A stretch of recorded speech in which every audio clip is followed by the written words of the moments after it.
to President Xi's visit. We intend to have a readout later. Hopefully we can, we'll gather with the pool at the very least. We'll see what the rest of the day looks like. I'll try to get back over here as well, but we'll continue to update that.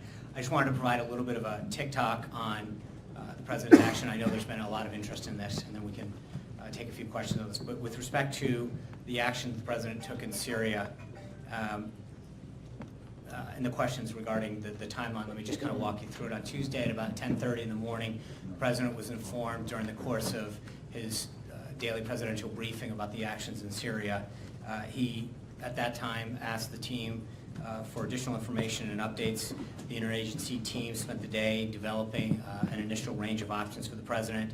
At about 8 o'clock on Tuesday night, there was a restricted deputy committee meeting on the situation. Preliminary options were presented and refined. Sean, can you talk louder, please? I'm sorry. On Wednesday, so on Tuesday night, there was additional. There was a deputies meeting at the White House where options were presented and refined. An interagency guidance was developed. Wednesday morning, a restricted principals meeting was conducted where interagency options and gave further guidance to refine. Around 3 o'clock on Wednesday, a national security meeting was convened where the President was briefed on options. He reviewed the options in detail, asked a series of questions to his team, requested further information, and the decision to reconvene on Thursday was made. At about 1:30 on Thursday, en route to Florida, the President convened the national security team. There was aboard Air Force One and others via secure video conference on Air Force One. Later that day, at approximately 4 o'clock, the President, the Secretary of State, the Secretary of Defense, the National Security Advisor, and other members of the national security team met in a secure room down here where they were piped in with the rest of the team via secure video teleconference. The President gave the okay to move ahead. At approximately 7:40, 59 Tomahawk missiles were launched from Navy destroyers in the Eastern Mediterranean. What's that?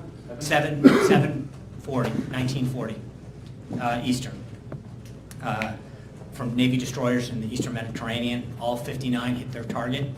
At 8:30, notification of foreign leaders and congressional leadership began. The Vice President called several congressional leaders and began calling some foreign leaders. The Secretary of State, the Secretary of Defense, National Security Advisor, and others were also involved in making some of those phone calls to both heads of government, defense ministers, and congressional leaders. Around 8:30, 8:40, first impacts began on the ground. The President informed President Xi that strikes were occurring. As their dinner concluded, all along the national security team continued to monitor the event and the situations. After dinner, the President went back down to the secure room where he was briefed by the Secretary of State, the Secretary of Defense, the Chairman of the Joint Chiefs, and others were present via a secure video teleconference in the Situation Room. The Secretary of Defense was on a secure line, video teleconference, as well as the Chairman of the Joint Chiefs. Several of the members were convened in the Situation Room in Washington, D.C.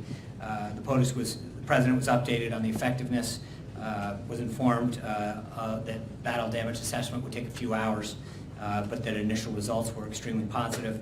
He asked about reaction from the world community as well as congressional leaders, and was informed that there was fairly unanimous praise for the decision and the action that the President took. So that's pretty much the tick-tock. Pentagon and the National Security Team continue to provide the President with updates this morning, and as soon as his visit with President Xi, I expect a further update to the President. Hallie. Sean, can you talk a little bit about the next steps here in Syria? Was this a one-off? Does this change the administration's policies moving forward? What happens from here? Yeah, I'm not going to get in. I think when you've heard the President talk, he spoke extensively in his Rose Garden the other day with King Abdullah there, that he's not going to telegraph his next move, but I think that this action was very decisive, justified, and proportional to the actions that he felt needed to take, and I think it sent a very strong signal, not just to Syria, but throughout the world. Let me ask you a follow-up question now. How does this fit with his America First foreign policy? Is that still his stated position? Absolutely. I think that his actions were very clear under Article 2 in our nation's national security. There's a very important national security interest in the region. stability, and obviously there's a huge humanitarian component to this. Sean, Julie? how When McMaster was briefing last night, he said that the president had been presented with 3 options. Mhm. Can you be a little more specific about No. what the 3 options were? I can't. Can you talk about the process that the president went through when he got the 3 options, who he consulted with, and then what his recommendation or request to the team was in terms of narrowing them down? Yeah, again, I'm not going to get into specifics. There's obviously both in terms of what could have been done, but obviously that would telegraph potential future action that I don't want to get into, and a lot of that remains classified.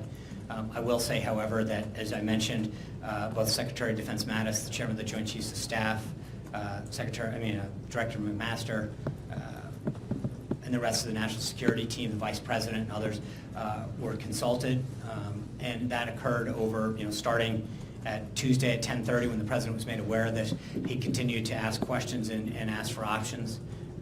So this was a very evolving process in which the President was given updates, asked additional questions, given additional options, refined those options until an ultimate decision was made yesterday. Sean, Margaret? talk about, Can you just clarify? I think you said that the president informed Xi after the strikes had concluded. Is that accurate?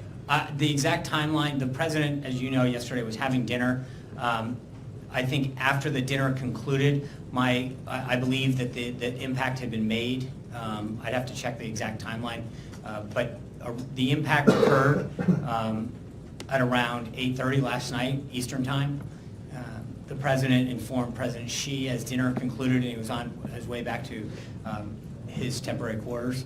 So where the exact timeline is, I don't know, but my understanding is that everything had made impact by the time he was informed. He informed President Xi. Can you put that in context? Because clearly the president has said that North Korea is of deep concern to him. That's right. This is a military action that he has taken unilaterally.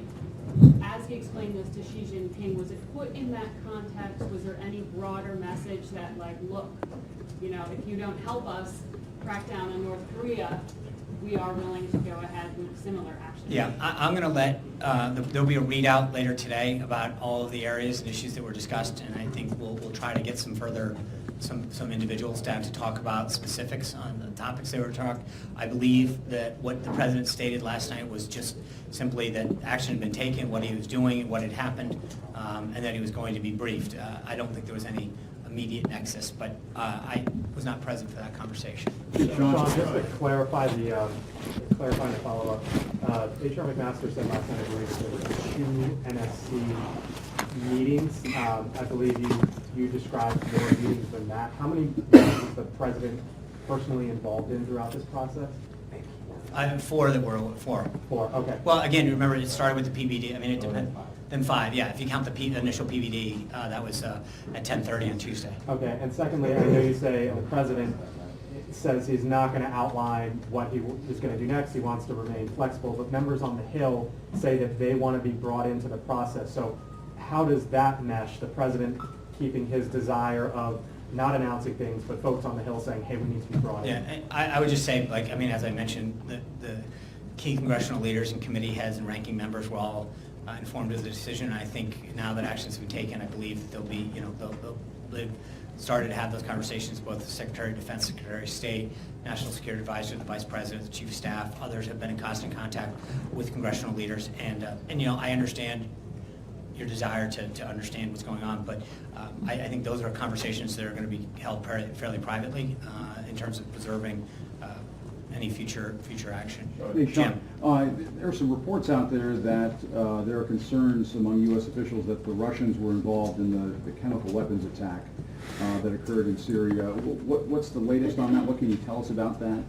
Is that something that you're looking at? Yeah, I'm just going to, the actions that were taken were clearly against the Assad regime, and I'm not going to say anything further than that. As I mentioned, just on I believe Secretary Tillerson noted last night with respect to Russia that was a military deconfliction with respect to the area of operation to make sure that because we're both operating, but beyond that, there was no political contact made with Moscow.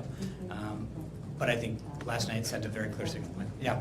Sean, you talked about this as an evolution over these last 72 hours. Mhm. Could you give a little bit of insight into the president's thinking and how that evolved? We saw publicly in the statements that he made where he sort of seemed to become more taken aback by the imagery, what have you, by the time he gave that press conference with the King of Jordan. But can you talk to us privately about what his reaction was at the beginning, and then how that evolved, and how he got from point A to point B ultimately to launch the strike?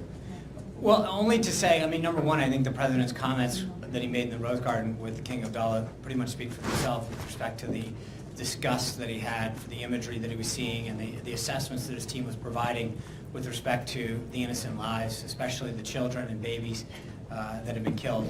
Obviously, chemicals have been used by Assad in the past, but in his first 70 days, the president was very taken by this. But also, I think this was, as you mentioned correctly, this was a 72-hour evolution of receiving updates and options and refinement through additional questions that the president made to come to a final decision. But this is once he was presented with these at 10:30 on Tuesday, he began to ask a series of questions, began to get additional updates and assessment as far as what happened, why it happened, and then obviously options that were available to act. I guess the question, just to follow up, the question is, was there a sense of maybe skepticism at the beginning where he said, look, are you No. sure that you have No, the right I spoke with him, information? I had an opportunity to see him initially, right after that PBD, and he was very moved and found the event extremely tragic. So I think from the get-go, it was very, very disturbing and tragic and moving to him. And So you had a sense that he was there in terms of military strikes? no, He was there I right wouldn't away, say, but no, he needed to again, know yeah, the I wouldn't, details, or- just before we get too far, the answer is that he had a very deliberative process of asking his national security team to develop options, and as you may know, I mean, those options usually start with 0 and go all the way to 100. And so there was a level of assessment, further probing and questions that the president had. And then ultimately, after days of refinement, a decision was made. But I wouldn't want to suggest that there was any sense of immediate decision. That's why it evolved over time and took the length of time that he did. It was through a series of updates, questions, and further information. How did he see the Sean, images, John? I'm So sorry? How did he see, what did he see in that PVD? Did he see printed out images? Did he see video? Obviously, I can't go into what he sees in a PBD. Well, so. but how did he take in some of the images, even outside? Obviously, there's beyond the information that he gets in his PBD. There were very clear images that were available online in newspapers and on television that everyone in the world could see. Was he seeing those too? I mean, I'm sorry? he was seeing those too in the public images that were out Oh, there? absolutely. Sean. Thanks, Sean. As part of this 72-hour evolution, does the president now believe Assad needs to leave power? Is that part?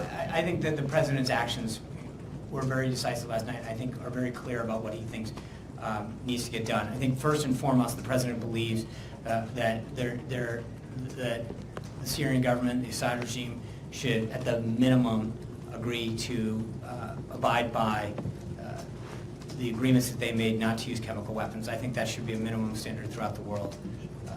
So I think that's where we start. I think a very, very clear message was sent last night, one that was backed up and echoed by not only our own leaders here in this country, but throughout the world. Sean, the president during the campaign warned that action against the Assad regime could result or devolve into World War III. He talked about the risks of drawing in Russia and Iran Right. into a broader conflict. Is the president at all concerned about that happening, or the fact that as U.S. planes fly over the Syrian skies that they could run into interference from either Russian or Syrian defense systems? I think if you've seen the response from the world community, including some of the countries that you've mentioned, I think that they understand that the U.S. Acted appropriately, and in most cases, there is widespread praise from around the globe for the president's actions. But is that not something that he's concerned about anymore? I think the president, as I said, the team last night, Secretary of Defense Mattis, Secretary of State Tillerson, the Vice President, the Chief of Staff, the National Security Advisor, who was on the phone, not just with members of Congress, but with foreign heads of government as well as defense ministers and almost universally were praised for the president's decisive action. Sean, also, to follow on that, Sean, also on the campaign trail, the president expressed a desire to work with Russia to defeat ISIS, but this clearly puts a setback on that. I don't Is know still that I a agree with goal? that. Is I think still that his goal, though? there can be a shared commitment to defeat ISIS and also agree that you can't gas your own people. I don't think that there's a mutual level of human decency that I think we can expect out of everybody. And I don't think that goes hand in hand with also augmenting that with our national security interests. Sean, can you give us a sense of who, what foreign ministers and defense ministers were spoken to last night? And does the president have anybody on his schedule today, world leaders that he's going to talk to? As I said, the president's been continuing in meetings with President Xi. I'll see on both of those whether or not. Also, one more thing. Yeah. The Russian Foreign Ministry statement this morning called this a clear act of aggression. It suggested that the United States had been planning this strike even before the chemical attack. Can you respond specifically to that? I think I just gave you a very clear tick-tock of what the president's notification and how he derives at the action he did. That pretty much speaks for itself. And I'm sorry, the other. Just that this was a clear act of aggression. Yeah, I think this was a clear response on humanitarian purposes that has been widely praised throughout the globe. Yes, sir. Hey, Sean, are there any specific outcomes from President Xi and President Trump? Yeah, as I mentioned at the outset, we'll have a readout of that visit. I just want to give you guys a quick update. We'll have further information throughout the day. Stay in touch with us. I want to get back. Obviously, our focus is continuing to have a phenomenal, Politico. I think we're in the midst of a very terrific visit, and I want to make sure that we conclude that. Thank you guys very much. Hey, Sean, what do you? When you